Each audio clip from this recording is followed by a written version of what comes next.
Hello, hello, hello, everyone watching, listening, wherever you are. So, welcome back to another episode. And we've got someone here who I know quite well, I'd say. I went to Nick Bolton's school. So, he has a school for coaches, and he helps to train them and become like very skilled in what they do as coaches. So I went to the school. I had no idea that there was even schools like this. When I was thinking about all of these things I was doing, all I knew was I had some things inside me that I wanted to get out and create as a business, but I didn't really understand how to do that. So I found Nick's school online probably about 3 years ago, something like that now. And we've kind of been talking ever since. So that's the intro into Nick. Like, how would you introduce yourself? How would you say we know each other as well? Oh, well, I first met you, right. Well, first of all, hello. I first met Yeah. you when you joined a mentoring group I ran. And it was Oh I was yeah. mentoring three groups of 10 coaches, all of whom wanted to start a business. And I was living on my boat at the time, and I wasn't really involved in my coaches school in any significant way. And I was kind of missing that interaction. So I thought, well, let me do something I'm good at, which is business mentoring, and let me do it with my company. And I did it for free because I just wanted to have like space to play. And I think as soon as you kind of create a product and you monetize it and so on, it changes the quality of it in some way, not necessarily a bad way, but it just changes it. And so I decided to do it free. And my kind of premise was that I was going to do it for people who felt like they needed a kind of a step up in some way. But actually, what I got was a wide mix of people, including you, who didn't really need a step up per se, but thought, well, it's there. Why wouldn't I do it? And so I had three amazingly diverse groups of people, and we had, I think, 9 months together. I think it was 9 months or a year. It was great fun. So I really enjoyed that. That's how you and I met, and then we stayed in touch because I used to watch your Facebook post. I'd not watch, but look at your Facebook post and think, wow, Yeah. that guy's got an adventurous life going on. And that hadn't come across during the mentoring. Like you were super laid back. Oh, I also coached Yeah. shortly afterwards. If you remember, I coached you very briefly Yeah. because I was going to go for my MCC credentials. And I thought, and anyway, long story short, that didn't really work out too well because you wanted more of a mentor, not a coach. Hmm. Anyway, I watched you on Facebook and I was like, God, that guy's like really fascinating and living a good life. And so we sort of stayed in touch loosely from there. Yeah. Yeah. Yeah. No, thanks for sharing that. And that's something that some people don't often know about me, because there's this calm side, there's this like I'm sometimes reserved and listening, but then some people don't see that I'm very like I live, I love to Yeah, experience things, I yeah, love to explore things, and yeah. yeah, it's good that you mentioned that. Well, you're very quiet in it. I think a lot of people are, Mm, and this isn't a bad thing, but it is just a thing. A lot of people are very vocal and visual in who they are as a human being, and so they plaster it all over the yeah. place. Hey, I'm this fit person, or hey, I'm this adventurous person, or hey, I'm this successful Yeah, business person. And you are super, super low key. And I remember the first time I was like, oh, this guy's not what I thought he was, because you were quiet in the mentoring groups. yeah. Then I saw this picture of you looking really like buff. And I was like, nothing about what Raj has presented himself as over the last 9 months has shown me that Yeah, side of him. And that's unusual because most people, if they are like that, they want to kind of let everyone know they're like that. And that was quite impressive yeah. because it's quite rare to see somebody just like they are themselves, but they're not kind of showing themselves into the world in a very deliberate way. Yeah, yeah, yeah. No, definitely. Like I like to call no, like I like to speak a lot about life force, and that's what this podcast is about, right? I have a surging amount of energy moving through me, right? And I think that's why I got into the whole bodybuilding stuff, Right. because it was like a way for me to channel that energy, that life force, Yeah. and almost like focus it a bit better and harness it. And I guess that's what I'm doing now is harnessing that Right. energy so it doesn't go all over the place, right? You know what? But Whenever I, I ca- see I call somebody it who an looks almost quiet confidence. exactly, and the thing is, Raj, whenever I see somebody who looks very, very fit, and not only fitness, but Hmm. business as well, but fitness is a unique thing in some ways because what I Yeah, take from that is there's discipline because you don't get a great body by being ill-disciplined. And that was what Yeah. struck me about it. It's like, wow, Raj has discipline.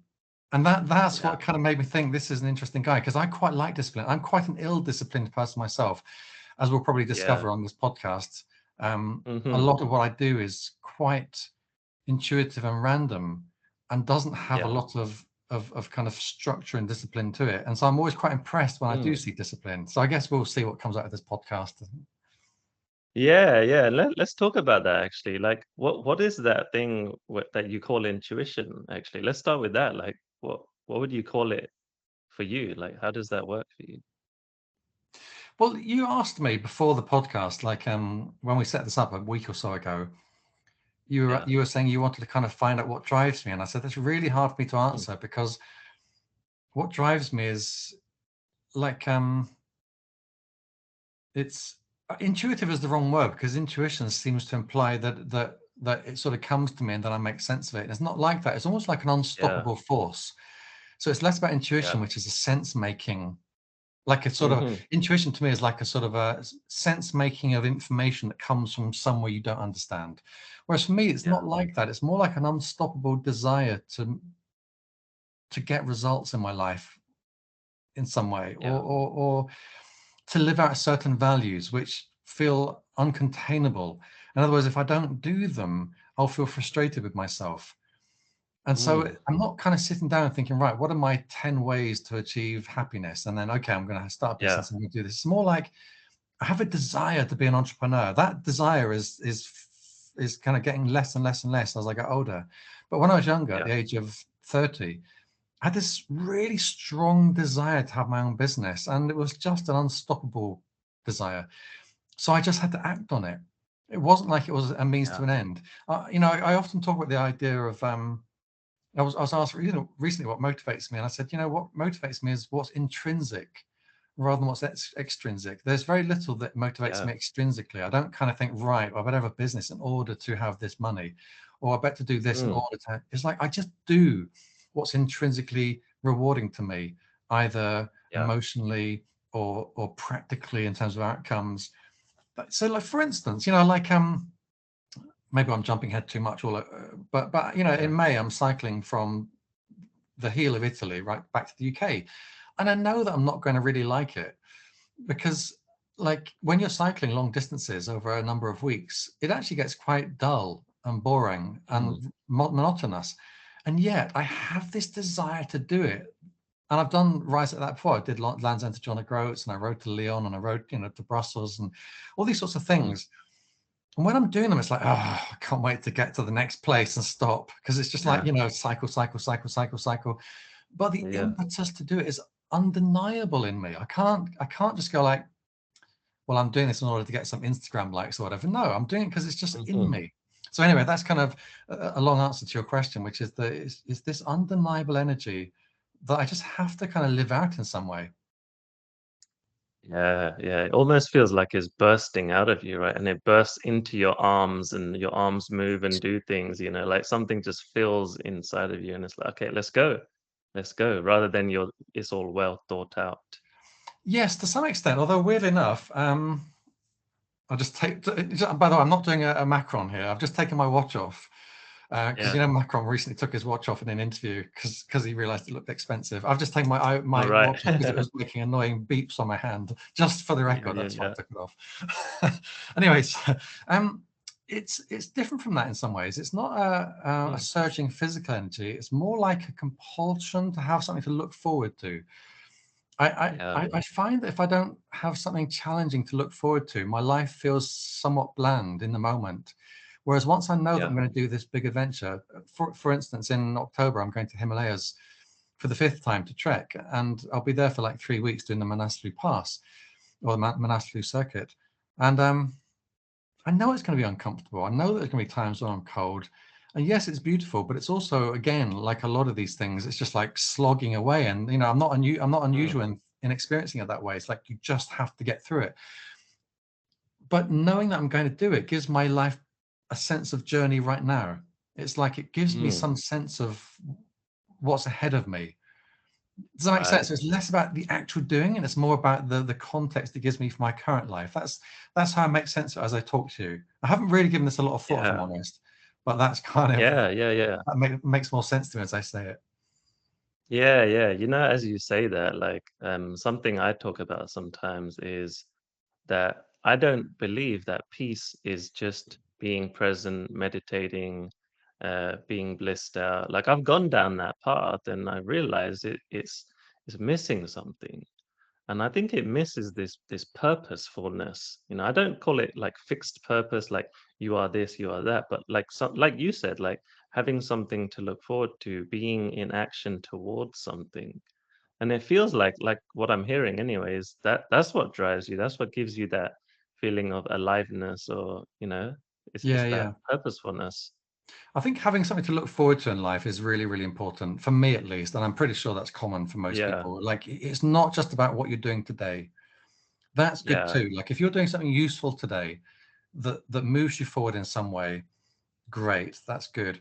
But if you don't have something to look forward to that's different from what you're doing today, in my experience, life doesn't just feels very flat.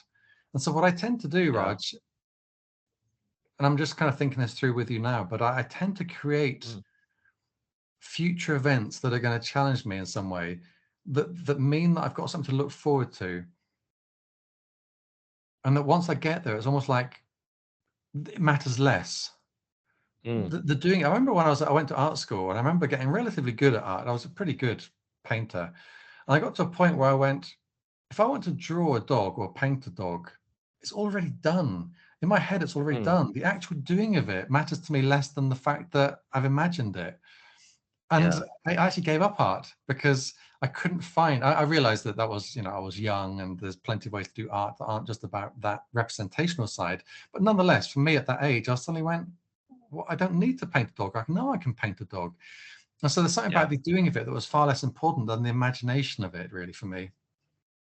I love that. Yeah. So it's kind of like you have this idea and then the whole like thing about it being a little bit challenging drives you, right? Yeah, that's right. So let's say I would decide to kind of plan a holiday to the Maldives. Yeah. It wouldn't be something to look forward to for me. Yeah. Yeah. If Yeah. anything, I'd be like, oh, going to the Maldives. It wouldn't be something that would Yeah. kind of like in any way shape me. Whereas when I think I'm going to be cycling from here to here, I have all these unformed but kind of unformed but sort of heady mini experiences in my mind about what it's going to look like and feel like, which in Mm, themselves are an experience. It's like the experience of imagining it is an yeah. experience worthwhile in its own right, if that makes sense. And Yeah. that's not, and Yeah. then, by the way, that's not the same as living an illusory life, because I think it's important that you follow through on it. Like if you just only do that and at the last minute you cancel it, Yeah. that might work the first time. The second time you're like, yeah, I'll probably pull out of this. And the third time, it's not going to happen. At that point, the illusory part will fade away because it's never going to be real. There's got to be something that ends up being real about this experience. And by the way, this is no different for me than when I'm building my business. Mm, I imagine what I want my business to look like next year. Now, the actual yeah. doing of that business is less exciting to me than the imagining of it. But I've got to do it. I've got to follow through on it. Otherwise, the imagining of it has no worth.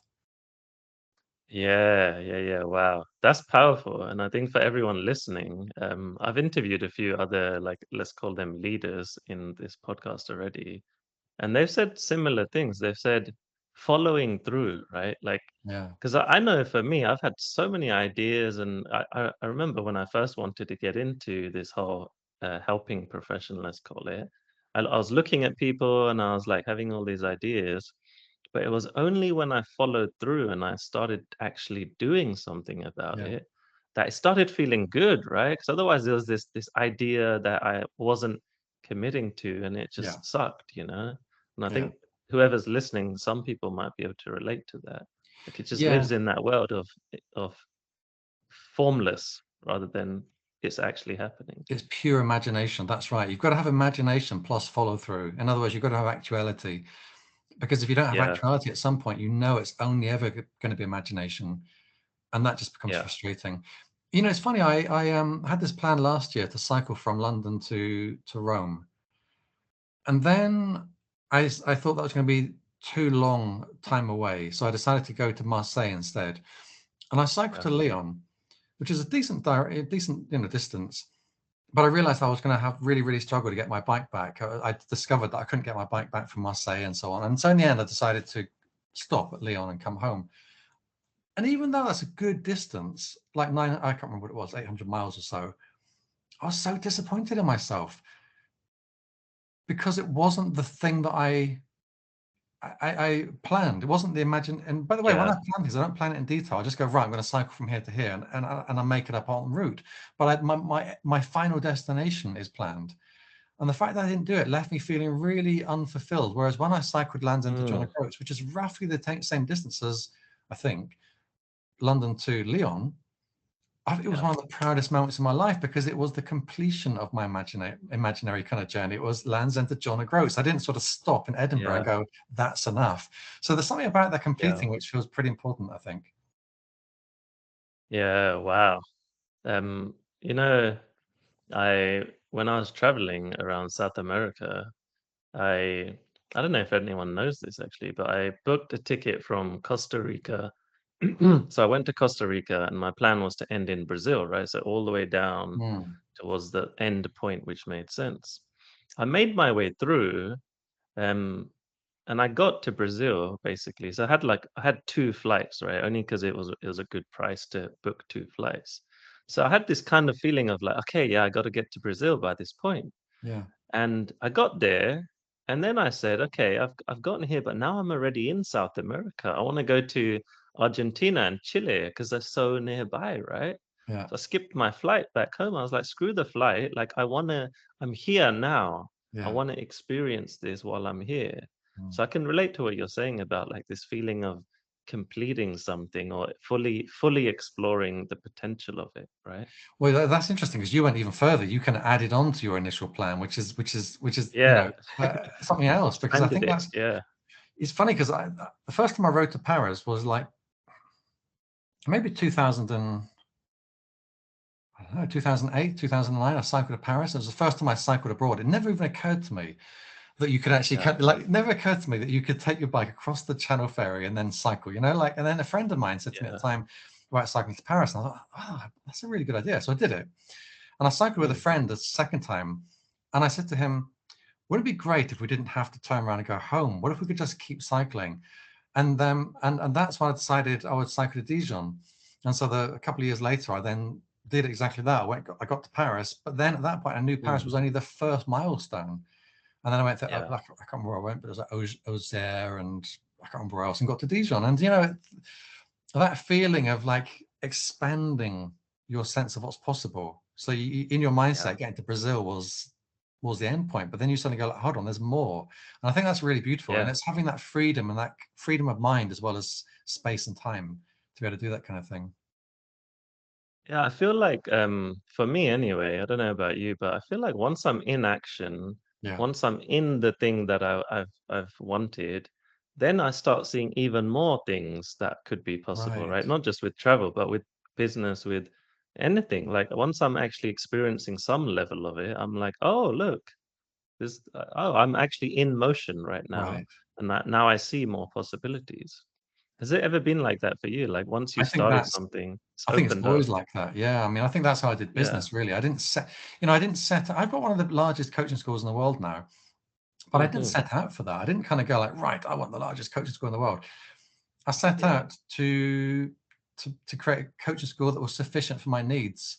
This was in 2008, and I didn't really set out with a great plan other than get enough students to pay me a livelihood. But once you're in motion, you go like, well, what if I double it? And there is a risk of that, of course, which I kind of alluded to when I came back to my coaching school a year and a half ago, because the risk is you end up with growth for growth's sake, and it almost becomes like a kind of addiction. Mm. It's like, right, we need to double Yeah. the size of the school again, or Yeah. you know we need to spend 6 months traveling instead of 3 months, or whatever it is. There's a risk that we forget why we're doing it, and we do it almost because Mm. it's a compulsion. And Yeah. that's something I've learned in the last couple of years is to know what really serves you, I reduced my coaching score significantly. In 2020, we took on so many new students, partly because of COVID, partly because we went online. And it almost kind of was detrimental to the experience of the overall school. And so when I came back in 2021, I deliberately shrank it in half. But it Mm, meant we could have a much more beautiful experience for those who joined us. And that taught me a real lesson that you can get sucked into growth for growth's sake and forget the reason why you do things. And that could, I suspect that could yeah. apply to anything really. Even people who are taking steroids to get bigger muscles and stuff, it's probably no different from that in a sense. Yeah, they get addicted, right? And I think the ego comes in, like the Right. ego wants it's like, and I think for me, I've realized when it becomes this growth for growth's sake thing, it's something like ego, or it's like this desire, right? Mm, This deep desire, but I don't know, something I lose myself along the way if I'm trying to get and get and get and get and hungry for more. Where, yeah, yeah. I don't know, something comes up for me in those situations. Yeah, I don't know about ego. I was asked about this recently, and I don't know to Mm-hmm. what extent, for me, the growth for growth's sake was about ego, because I never Yeah. felt like I measured myself personally as a human being by the size of my company. But Okay, nice. it felt a bit more like that idea of mountaineering, where they say, "Why you climb this mountain?" And you say, "Because it's there." That's the Yeah. sort of the classic cliche in mountaineering, and it's a little bit like that with growing a company. It's like, why double the size of the company? Because you can, or because it's there. The Right. market size Yeah. is there.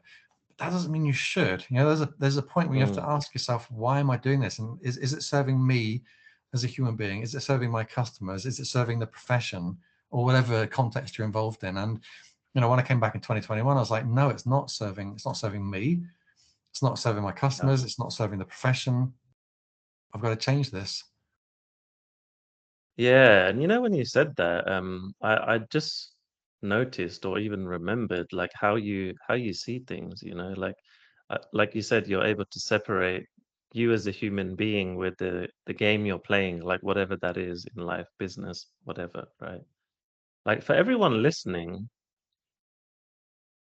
what comes up for you when you think about like going into a business or starting something new? Like imagine you have this big vision of what you want to create. I know for a lot of people, I've experienced this as well, that the mind comes in and gets like fearful or like, oh no, shall I do this? And like what I've noticed about what you've said is you're just going in, you're just going for it. Yeah. But have you ever experienced any times where something just blocks you off in the mind, or you've gotten into your head and just something gets in the way? Not about business. I would Mm, say I experience that more in human relationships. That's where my right. ego would be like, I'm not going to talk to this person in case I get rejected by them or whatever. That's more my Yeah. vulnerability, is Hmm. my human beingness as a human being rather than my human beingness as a business owner. If that makes Right. sense. So, Yeah. like when it comes to business, my sense is that I've got to want it enough. Going Mm, back to the start of the conversation, I said that what drives me is it's unstoppable. yeah. But I've got to experience it in that unstoppable way for me to want to follow through. If it's only strategic or it's only extrinsically motivated, I know that I won't follow through. I might initially have an idea to do it, but it won't take long from board and I stop. And so almost Yeah. every time that I've not followed through on something, it's because deep down I don't want it enough. But if I Right. want it enough, I almost invariably get it because it's no longer about my ego. It's not at all about my ego. It's about an inner force, let's say. Mm, And I don't judge myself by whether that fails or not then, because I've given my best to it. And I remember I was mentoring some people some years ago, and one of the people in my group wanted to change her brand name from X to Y, or she was thinking that she might do in the future or something. And she said, "But what will people think if I do that?" And I said, mm, "Nobody's looking at you. Nobody's caring about you. They've got all their own problems. Nobody's thinking, ha, why did she change the name of her company? What's going on in her life?" Like, mhm, really, we're not that important. And I think once we truly, truly embrace the fact we're not that important to anyone else, other than our loved ones, but even then, not in a sort of egoic sense. But in mm, terms of like why somebody would care that we're changing something in our life, or that we failed to start a business, that we only ran 5K when we tried to run 10K, or any of these things, mhm.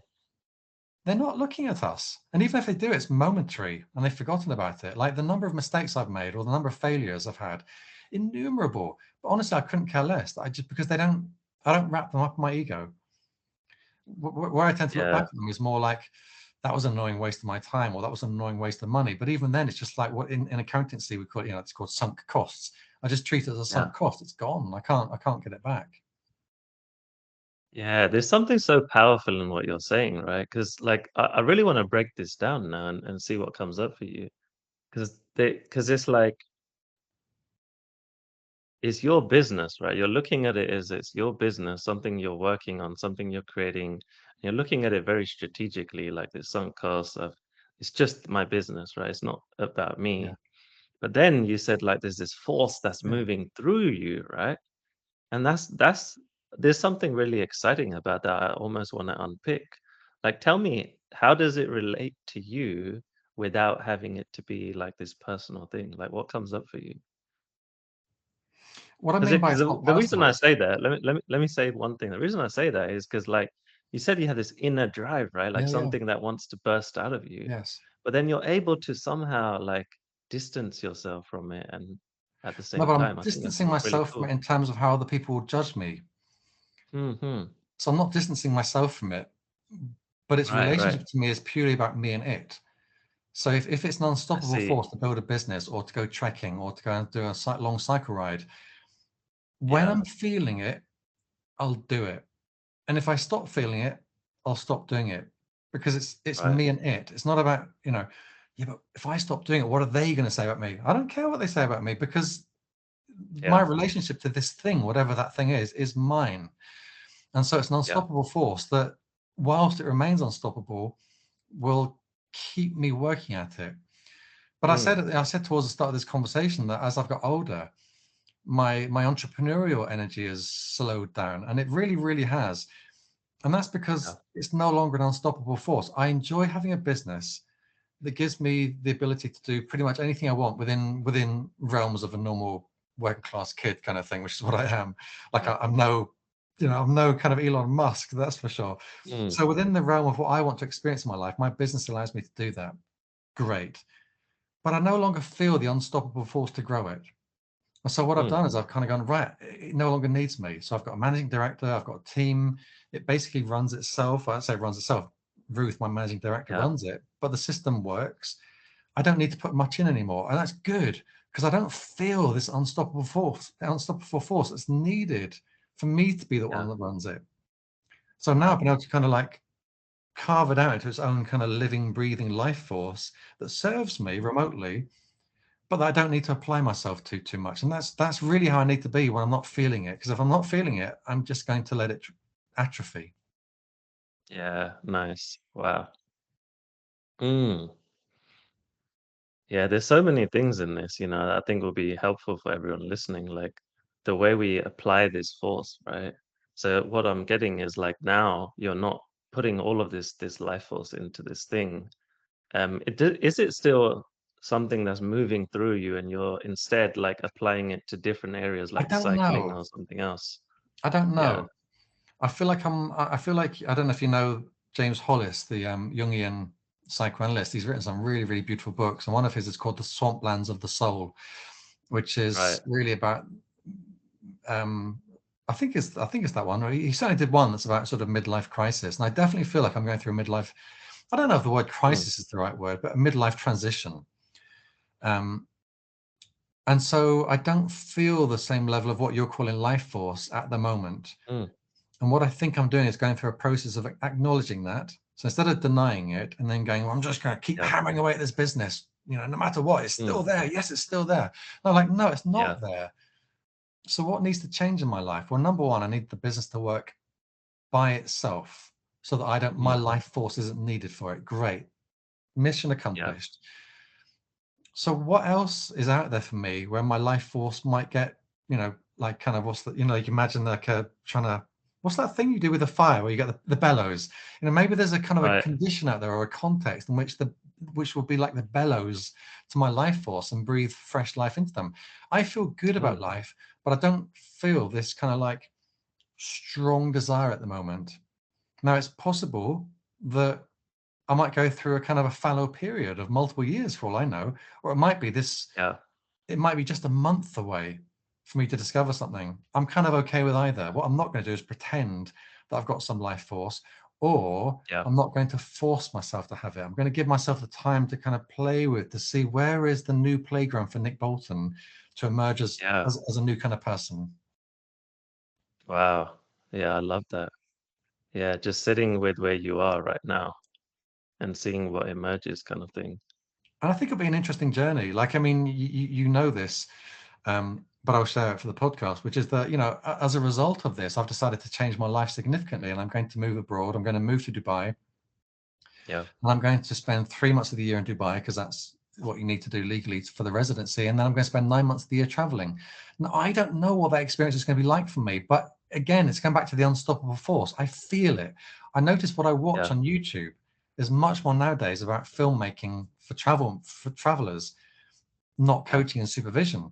And so when I look at what do I naturally get drawn to, it's that. And so I'm going to follow that because that's where my unstoppable force is beginning to show me there's a place to play. It's not solid yet. I haven't gone like I've achieved it. It's there. No, it's a playground of possibility.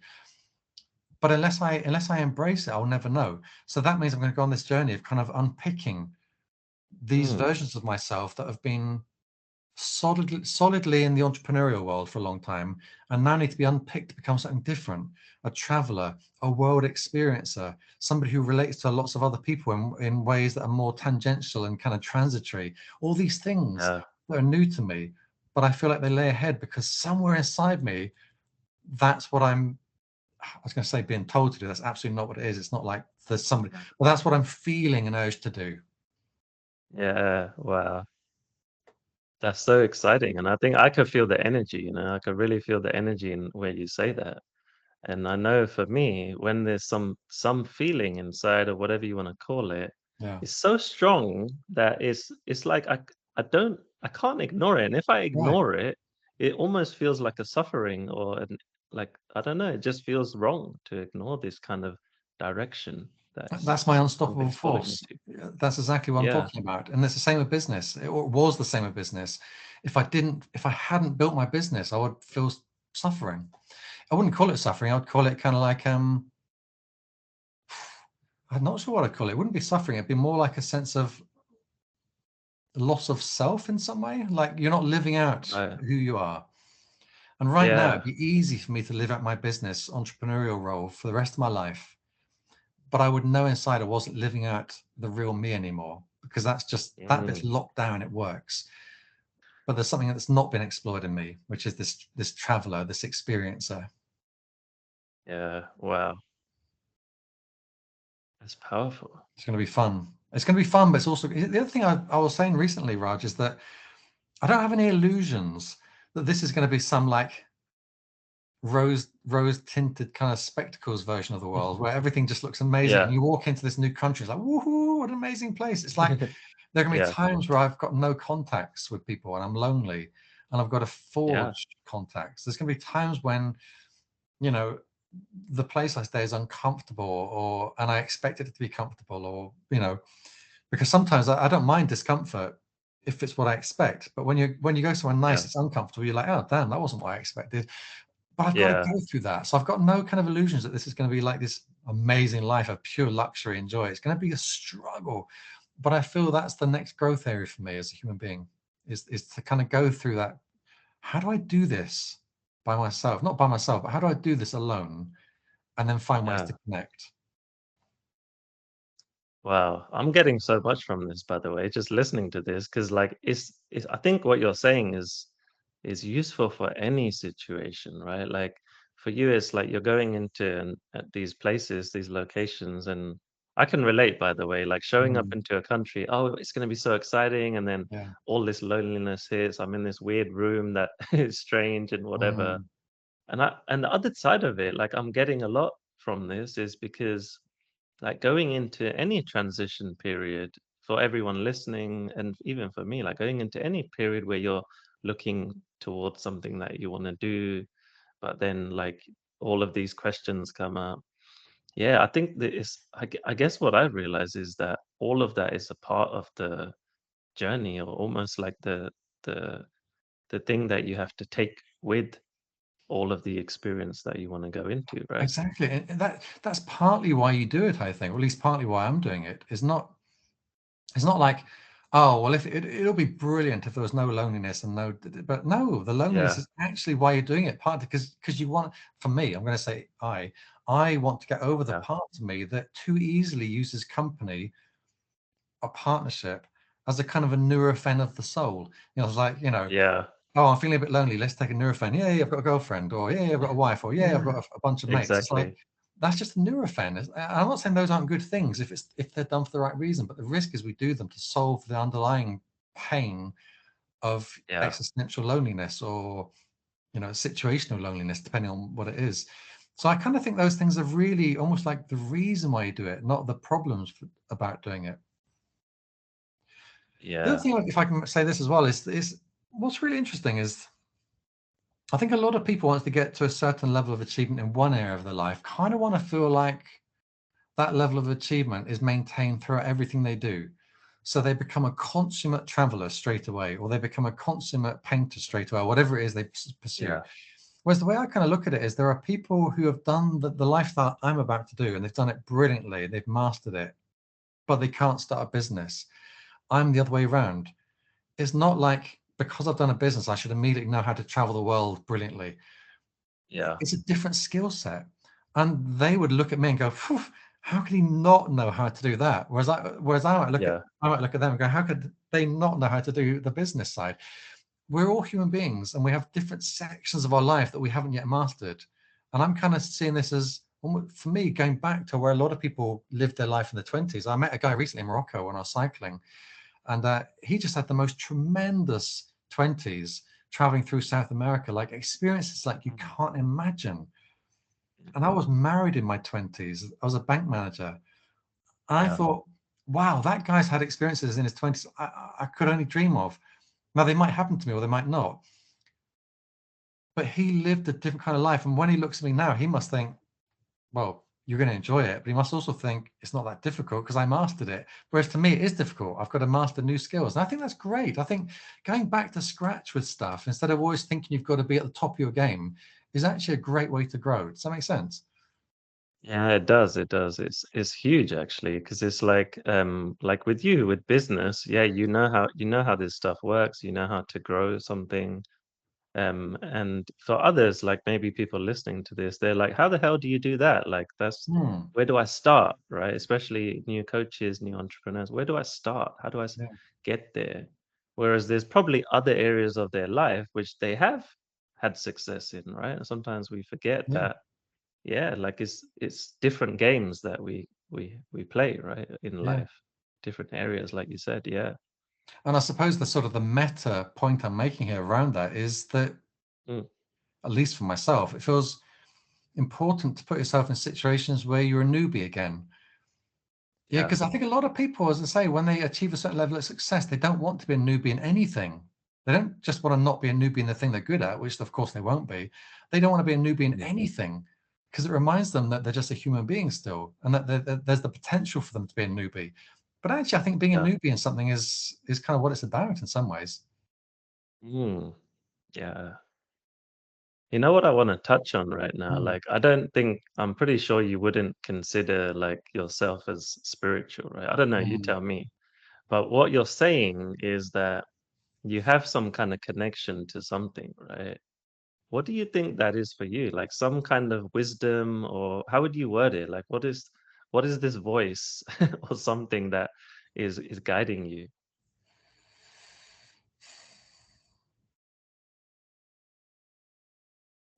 Yeah, interesting. You said I don't. I'm probably not spiritual, and you're right. But it depends what you mean by spiritual, doesn't it? Yeah, that's Like true. I Yeah. tend to think of spiritual as anything that how am I going to say this? Anything that somehow resides outside yourself in some way, Mm, even if it resides mm, in you, it's like a thing outside that's residing in you rather right. than just simply you. So I kind of consider Yeah. myself non-spiritual in the sense of I think everything I experience is fundamentally self-made in some way Yeah. or socially contextual. Oh. I don't know. It's a really tricky one for me to answer. The older I get, the looser becomes my mental framework around the idea of spirituality. As in, I do begin to Mm. think that I connect to it a little bit more now. When I was younger, I was very adamantly atheist and adamantly non-spiritual. Now I'm beginning to kind of, be more open to the possibility of spirituality. But I don't really have a viewpoint on what you've asked me. Yeah, I yeah, just, I yeah. just don't have words for it. I do sometimes think, Mm, like the question, as I get older, I'm 53, which is still young, but nonetheless, it is the second half of life. mm. And sometimes I think, my God, you get to the end of life. Let's say I die at 90. Yeah. All that knowledge and wisdom you've gained is what for? Like you needed it when you were young, not when you're old. So then there's a part of me that thinks, is it really all going to go to waste? And if it's not going to go to waste, where does it go? Do I get born again, Mm, but with some somewhat more mature version of myself, like just like a slightly more mature understanding of the world? Like this idea of yeah, old souls and that kind of stuff. yeah, But these yeah. aren't beliefs for me. They're just like wanderings because it does seem like such a waste it does seem like such a waste, doesn't it? To gain all this wisdom and then Hmm. just pop, it's gone. What was the point of it, Yeah. really? Yeah. I don't know. I'm very, very bad when it It's a comes to tricky spirituality. question. I have no frameworks that I can kind of, you know, make sense of that would sound good to you. Yeah, or let me ask you in a different way. You think there's a guiding force that everyone has within them that kind of like, and it doesn't have to be like a religion or anything, but just something that tells us like this is what I want to do. This is what I want to do, and let me go for it. Like something that feels different from cognitive For thinking, sure. At a phenomenological level, I can say that's categorically true for me. Like that's what I talked Yeah, about. It's the unstoppable force. It's the thing that I'm yeah, finding myself attracted to. Now, what is that? I don't know. You could you yeah, could you could say many things. It could just be, well, it's the accumulation of all the experiences you've had that have habituated you to certain kinds of things, and da da da. Da. yeah. Maybe it's purely, you know, social construction in a sense, but maybe it's not. Mm, Maybe there's something deeper working through me. I really, really don't know. I don't think too much yeah, about it, if I'm honest. mm, I don't worry too much yeah, about it. I just follow it. I just listen yeah. to it I love wherever it's that. coming from.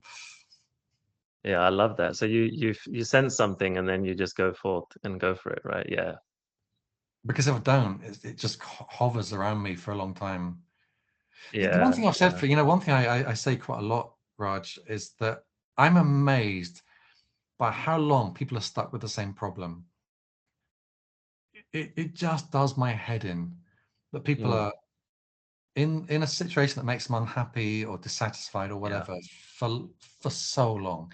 And the reason why I think I'm good at not doing that is everything we've been talking about. I follow my mm, what's driving me. So if something's making me unhappy, yeah, I'm not going to stick with it. I'm going to follow something different, or I'm going to fix it yeah, if it's situational. And then secondly, I don't attach my ego to achieving that thing.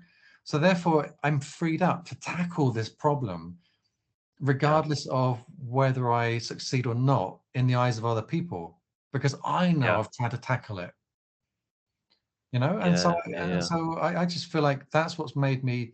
I would consider myself a broadly happy person and a broadly successful person, simply because I've freed myself up from the constraints of things that make you unhappy for too long. yeah, yeah, yeah, yeah. And what happens for you? I don't know if this happens, but what happens for you? Actually, maybe it's a different question. Do you ever get into a place where you beat yourself up or you judge yourself about something? And if you do, like, how do you move forward with that? How do you free yourself from it? Well, yes and no. So yes, in the short term, and when I say short term, I'm Yeah, talking like an hour, yeah, that sort of nice. thing. So I'm not denying there are times that I go like, oh God, Nick's such an idiot. Like, what? Why are you Yeah, doing this? It's so bad. Whatever. yeah, yeah, yeah. But it will last an hour, and Mm, then the energy from that will dissipate. naturally, Right. and also because I'm pretty good at contextualizing my thinking. I've always been very good at Yeah. making sense of the world in my own eyes Mm. for myself, of relationships, of people's responses. Yeah. So, if somebody does something to me that I think is unfair or bad, I might initially go like, God, what kind of person are they? But then Mm. it won't take long before I think to myself, well, I don't know what troubles they're facing. And Right. maybe I even misinterpreted what they did. Maybe that's not what's going on for them at all. And I'm pretty good at Mm. recognizing the fragility of my sense making and not attaching too Yeah. much weight to it. Because once you can kind of like Right. allow yourself to make sense, because we're all humans, but not attach some level of deep truth to that sense making, then you can be human and detach yourself from it, which is really, really helpful. Yeah, I love that. So basically you're able to see the truth, and then that releases the energy inside of you. It just Not see pulls the out of you. truth, Yeah. see See the the reason or gazillion something. possible truths that make my Okay. Yeah. one truth probably the wrong one. Not necessarily Okay. the wrong one, but probably. Yeah, right. That makes sense. Yeah. So you're just freeing yourself, and it's kind of like compassion, but it may be something different, right? It's kind of like you're seeing it through reason and understanding kind of thing, right? That's really interesting. I've got a interesting sort of relationship with compassion in as much as, Mm. I'm kind of fascinated by what things really mean. And compassion comes from the Latin to suffer with, com with, passion, suffer. And then Yeah. because I used to ask myself, what is compassion in coaching? And I kind of figured, well, Mm. compassion based on that meaning is to suffer with, but to suffer what with? Mm. And I kind of figured, well, it's to suffer the human experience. So as a coach, Mm. if I'm compassionate, it's because I've also had the situation where I can't figure out what's the right thing to do. I've also had a situation where what I tried to do failed. I've Yeah. also had a situation where the future seemed unclear to me and I wasn't sure what was the right path to pursue. I've also had the experience of Yeah. relationships that are muddy, and so I can be compassionate with my client because I've also experienced these things in some way. So I'm Mm. suffering with the act of being human. And so compassion is, in this context we've been talking about, yes, a very interesting and useful thing, because how can I judge somebody for something they've done to me in some way in my mind when I've Yeah. done things to other people, or when I've communicated badly to other people, or when I've let other people down, or I've been late for meetings, or you name it, I've done it. Yeah. And so that allows me to be much more forgiving in the long run. I mean, when I Mm. say long run, I'm talking, it might take me a couple of days to forgive, but if somebody's done something really Yeah. bad to me, it doesn't take me long to go, oh, you know what? They're just human. And I've done similar Yeah. sorts of things. And that can be very freeing and allow me to kind of be more active in life because I'm not worried about what other people are doing to me. Yeah. Wow. That's powerful.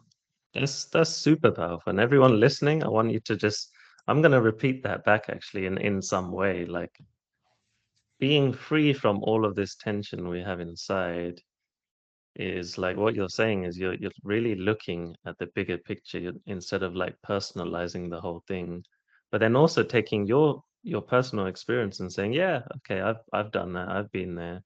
Let me just see the human in this. Yeah, 100%. There's something called fundamental attribution error, which is the idea that if you do something bad, you think it's because you had a reason. Well, I did that because I had to get to this meeting on time, so I had to cut that person up in the traffic queue.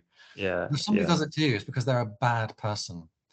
They're fundamentally a bad person versus you had a fundamentally difficult situation to deal with. And yeah. Wow. we can often talk about that sort of stuff, but until we really embrace it and recognize that is a human fallibility, that we want ourselves to be good and other people to be bad, or for them to be really, really good if we do the opposite, we're missing the point. And only once we start to realize we're all basically the same in some form, can we start to forgive other people, but also forgive ourselves. So we don't Yeah. have to be this paragon of amazingness. We're just human. One of the Mm. things I found works for me over the years is, and this might be, I don't know if it's selfish or not in some ways, but sometimes in a difficult situation with somebody else, in a relationship particularly, I feel like if I can express myself in a non-judgmental way that gets out what I need to say, I can then let everything go and Mm. let the chips fall where they may. And the reason why I say Yeah. that might be selfish is because in a way, you're kind of serving your own needs by doing that. But I remember a relationship that went sour quite a few years ago, and there was a back and forth of emails. It was like, I was trying to make up to this person, and they were like, every time I sent them an email, I'd be like, oh no, what are they going to send me back? Because Mm, it was always laced with poisonous intent and so on. mm, mm. So finally, I decided to send this email where I kind of shared my experience of what had happened, but in a way that was non-blaming on either side. And I remember starting off saying, hey, X, I want to kind of share my take on this in a way that's non-blaming and recognizing the fragility of both of us as human beings. Sounds a little Yeah, bit kind of over the top, doesn't it? But I really wanted to kind of start off with that premise. And the minute I sent it, I was like, oh, I don't care now. Like, I've done my part. I've been authentic. yeah, I've been compassionate. I've recognized the truth of both of our behaviors as much as I could from my experience. I've shared it, so I'm not feeling like I'm holding onto it with resentment, but I'm no longer mm, attached to the outcome of that. And I don't care what she sends me back. And it just felt like such a such a lovely liberating moment for me. And I found anytime I do that sort of thing, it really helps me just go, I'm done with this bit. yeah. Wow, it's like true freedom of expression, right? Like what really wants to come out, even if you think you might hurt someone's feelings. We're not trying to do that, but it might actually happen somehow. But you're really expressing what you want to express. That's what it Yes, sounds but like. but it's like done in a way that's, I think you've got to be, this is me at least, I've got to be very Mm. mindful to do that in a way that's non-emotional for me. Yeah, In that other words, makes sense. this isn't true expression. You are such a so and so and so and so. Yeah, Yeah, I've of said my course. part. It's like, no, no, that's just my emotion. How do I express Yeah, the experience we both had without it being about blame? And that's when I can let go of it. yeah, that's powerful. It's like ascending to this level where it's like not you, it's not you, it's not them. It's just like, let's take a look at the bigger Right. picture outside of the whole thing. Yeah.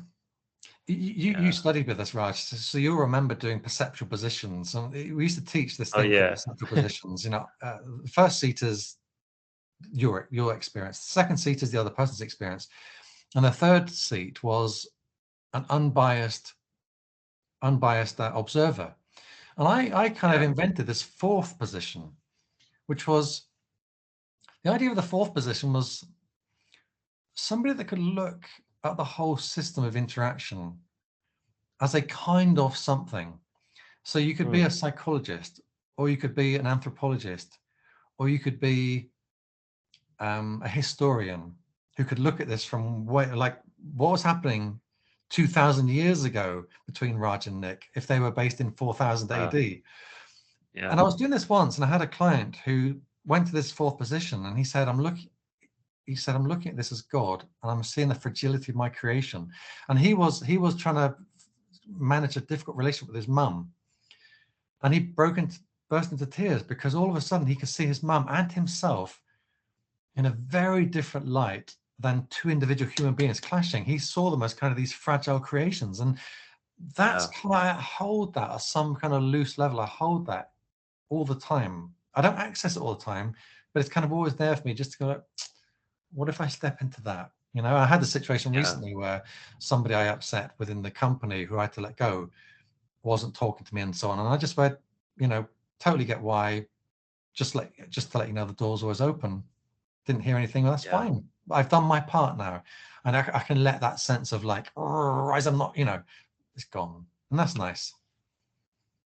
Yeah. There's so much power in that. Like everyone listening, if you really can apply this somehow to whatever level, like I found this to be freeing as well.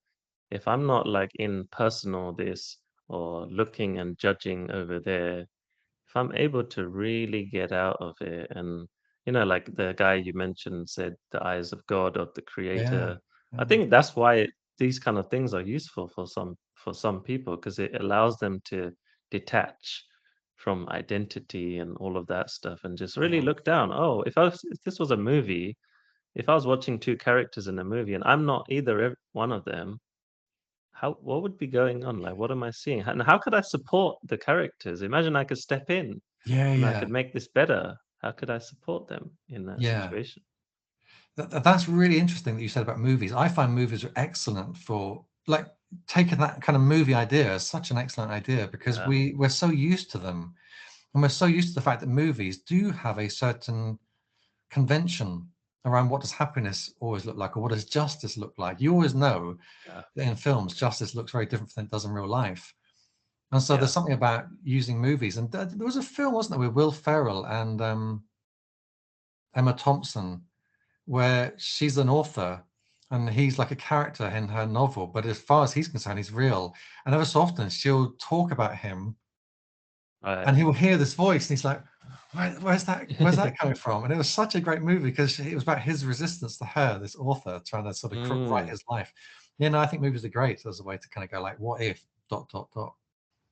Yeah, yeah, definitely. Wow. So I think like we're coming towards the end. There's actually a few like one more thing I want to ask you.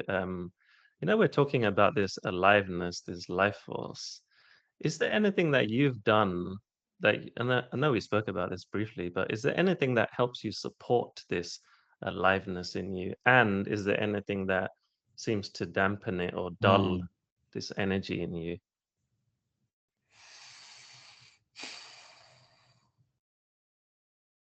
So I would say short term and long term. Mm, Short term, what supports me can be very simple things, like things that you'll be very familiar with, making sure I go to the gym and that sort of stuff, like things that just keep my yeah, energy up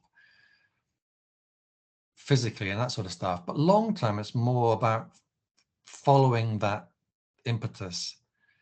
Don't yeah, resist it. So if I were like, I'm bored of being an entrepreneur, I really want to travel the world, I can't do that.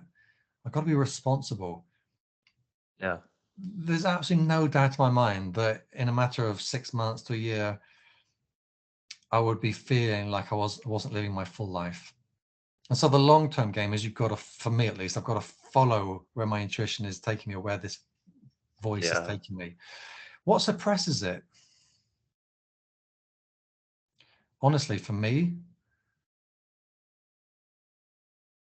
probably anything that begins to inhibit my freedom to make choices.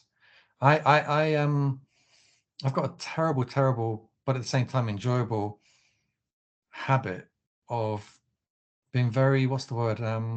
Spontaneous, and that's not the word I'm looking for though. One that's got a negative connotation. mm, Impulsive. right, I'm quite an yeah, impulsive person. But the way I look at it is, hey, I'm here. I've got this great life. I've built a good business. My impulsiveness has worked out for me over in the long game. And me yeah, being not impulsive is probably not a good move. I mean, yes, there are certain impulsive things I could stop doing that maybe would have saved me some money. Like, I often joke to my MD that every year I make a £100,000 mistake because I decide to build an app and then it doesn't really come through. And I was like, well, that's 100K gone. And then I decide to do this and that didn't mm, work. That's 100K gone. And I'm trying to avoid doing those things. But at the same time, yeah, the quality that leads me to take that kind of risk is also the quality that led me to build a multi-million business. You can't have one without the other. It doesn't mean you yeah, can't look at the other one and go like, could I reduce it a bit? Like a 50,000 loss. But yeah, but nonetheless, so my point is that anything that fundamentally stops me making those impulsive, spontaneous decisions starts to squash me. And that's something that I have to be careful of, because I also have this kind of more conventional way of living that attracts me. Like, I'm a working class kid from Cornwall, and so I get attracted into convention sometimes, but that convention then stifles me and stops me being impulsive. And that's when I start to feel like I'm not living my life. So there's this kind of almost like yeah, counter pulls on me, if that makes sense. But I'm happiest when I'm no, most yeah. free and most impulsive. Yeah, yeah, I can relate to that a lot, and I do have another question to follow up on that. You know, I'm similar where I like this energy moving me, right? Um, let's say that you have a game plan of what you want to create in your life or business or whatever, like have all these ideas, and that's driven by this intelligence, this force, right? How do you combine like strategy and structure with this like this drive? How how do you think you mix these two and make them work together? Yeah, it's a good question, but it's a very easy one to answer, which is that the strategy is only Mm, relevant to the thing that's driving me in the moment. In other right. words, if I go, here's my vision for my life, that's only a vision that gives me purpose and meaning now. If I find that changing, then the vision changes, the strategy Yeah. changes. I'm not working against, I'm never working against my vision by Yeah. being impulsive, because the impulse is is telling me the vision is no longer quite right, rather than Mm. working against that vision. Does that make sense? Yeah, that makes sense. Yeah. Because the vision and the drive is not about when you get there. I mean, this is cliche, but it's so true. The vision and the impulse and the drive is not about wow when I get there. It's about giving you purpose and meaning now, this second. Yeah. When I set my bike ride up for 3 months' time, as I said at the start, it's not about the bike ride. It's about the 3 months up to the bike ride that gives me a sense of direction. And it's no Yeah. different with having a big vision for life. My big vision for life is simply a way of being directed today. It's not about Mm. what I'm actually going to get to in the future, because that could completely change. Like I never thought I'd be living in Dubai and traveling the world, Yeah. you know? So it's that's always a movable feast. But what's not movable is that you need to have something that's driving you today in some way. Yeah, definitely, definitely. And when it comes to like implementation of this, let's say you know the actions, let's say you figured out like the actions that it's gonna take and to get you to a place where you want to be. When it comes to implementing it, how do you stay on it and on track, but then still be living from that force, right? 'Cause if some ideas pop up, I want to do this, like, hey, I want to do this, like, what comes up for you, or what's been your experience around So that? this comes back to what we said at the very start, where I said I quite admire discipline because I'm not a very disciplined person. Right. What I am is tenacious, but I'm not necessarily disciplined. So let me Mm, try to explain that. Like for the first, I mean, I've been an entrepreneur now, if that's the right way of saying it, for 23 years. I started my first business in 2000. And and for the first kind of multiple years of that, there was a tenacity to me.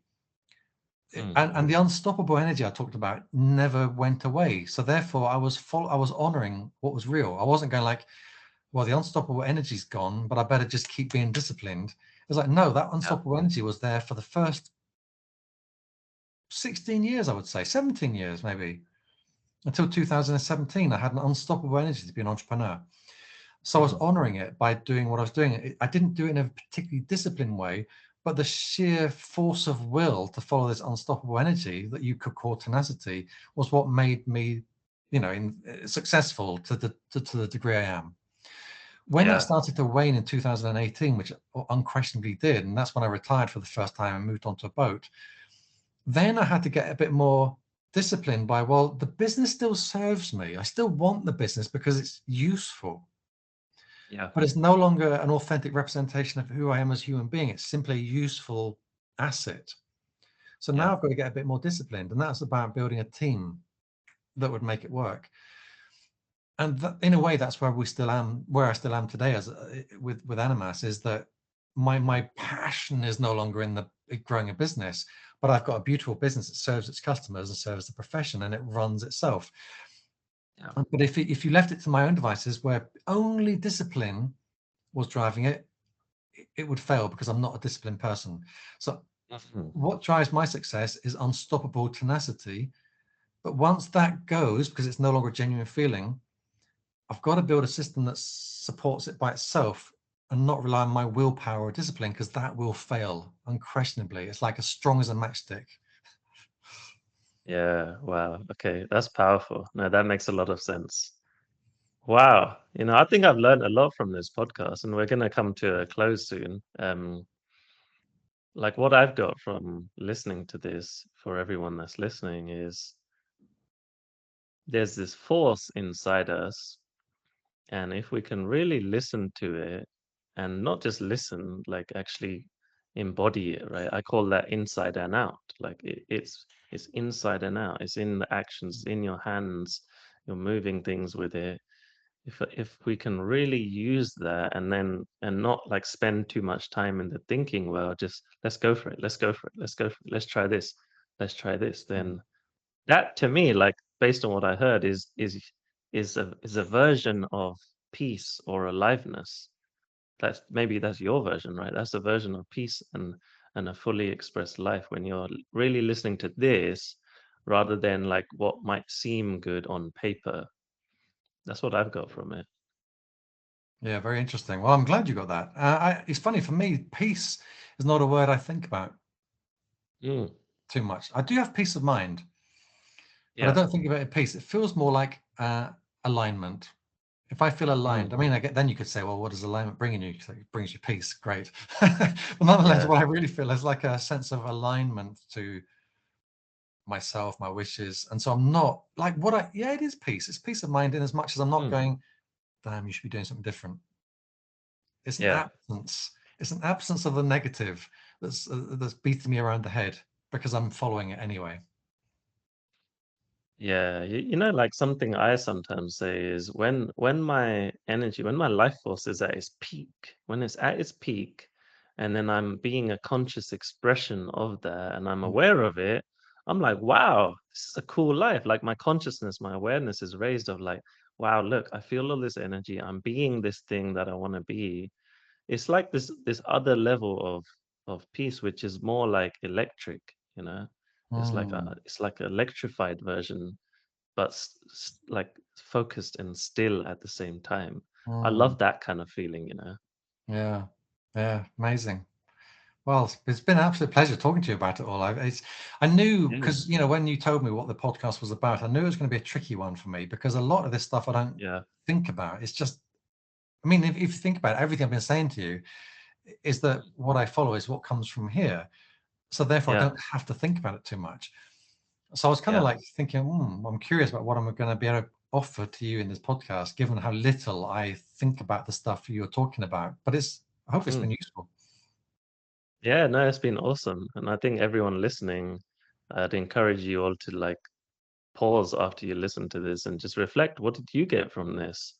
What was useful from our conversation? We've talked about all sorts of stuff like travel, expressing ourselves, life force, all sorts of stuff, you know? So, Nick, it was a pleasure having you here. And anyone that's listening, if anyone wants to become a coach, you can find out about Animas. I'll put some links below. I definitely recommend it. That's how I got started, anyway. And if anyone has any questions about me from this episode, then just drop me a message and we'll chat. All right. Thanks, Raj. Leave it there. See you later, Nick. Cheers. Bye.